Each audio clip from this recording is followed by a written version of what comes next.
Working in a school, it is not a 7 to 3 o'clock job or an 8 to 3 o'clock job. It is absolutely a 7 to 5 job and weekends and evenings, because you're not just there during the day. When you're there during the day, you're there with students, but you have to plan for that time with students, and then you have to go back over what you've done with the students. So there's a lot of planning and reflection that nobody else realizes. You think about it when you go to bed at night, when you're getting ready in the morning. I dream about my job. Every year, the first week of school, I do not sleep. I dream that I'm teaching every single night. You think about the students, specifically over holiday weekends. How are they going to do? What's their family going to be like over the weekend? If you have any concerns about students, that really weighs on your heart. You think about what strategies you could use. What worked for one child? Will it work for another child? What didn't work and why didn't it work? So you're constantly thinking and strategizing and trying to drop back and punt when something hasn't worked. So I'm always thinking about school.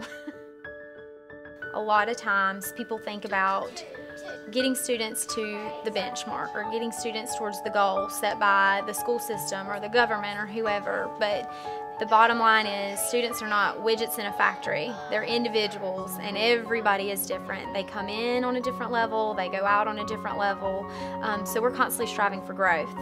As long as a student is moving and growing, that's what I'm looking for, and that's where I get my little victories, is who has learned something new today, who has gone up a reading level, who did something today that they have never done before, and we're going to celebrate that with them.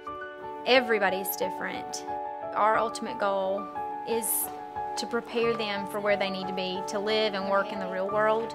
And I do place a lot of responsibility on my students because they can do it. All of us know teachers like Lydia, extraordinary men and women who dedicate their professional lives to educating our children.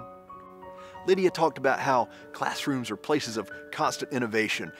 We need that sort of innovation in government too. But the problem is there's a huge disconnect between what's happening in Lydia's classroom and what's happening in Washington. Here's what I'll fight for in the Senate. First, no more unfunded federal mandates like No Child Left Behind. Any reauthorization must include input from educators, additional flexibility for schools, a school accountability system that rewards student progress, and the program needs to be fully funded. It's also time Congress fulfill its promise in the Individuals with Disabilities Education Act and a funding match to states for pre-kindergarten so we can ensure more children get the start they need. Second, we need to help states keep teachers on the job during this fiscal crisis. We can do that by expanding the Cunningham Jobs Fund that helps states pay their teacher salaries and should offer teachers 2 years of tuition reimbursement for every 5 years they teach in hard-to-staff schools. Third, we need to make the American Opportunity Tax Credit permanent. It helps families pay for college and helps future teachers afford their teaching degree. And fourth, the federal government can do a lot more to link students' formal education with the job market, including tax credits for small businesses that partner with schools to provide apprenticeships and mentoring programs. To do these things, though, we can't add more spending or raid the TARP funds that are supposed to go back to the Treasury. These initiatives can be paid for by eliminating a loophole that stands in the way of full enforcement of existing corporate capital gains tax laws, and continuing the Obama administration's efforts to root out waste and duplication. The most important thing for Washington to remember is that rebuilding our economy and creating, attracting, and retaining better jobs will start where everything begins. It starts where teachers like Lydia give their all every day. It starts in the classroom. Over the coming weeks, I'll be rolling out more plans to prepare our workforce, create jobs, and grow our economy.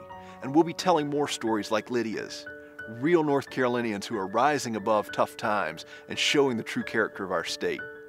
I hope you'll send me your story. Send it through our website at cal4nc.com. Some of the stories will be featured in our Voices of North Carolina video series. This campaign for U.S. Senate is not about me, it's about you. Your hopes, your struggles, your ideas, and your triumphs. Join with me, and together we can help North Carolina rise above these difficult times. Thank you, and God bless the people of North Carolina.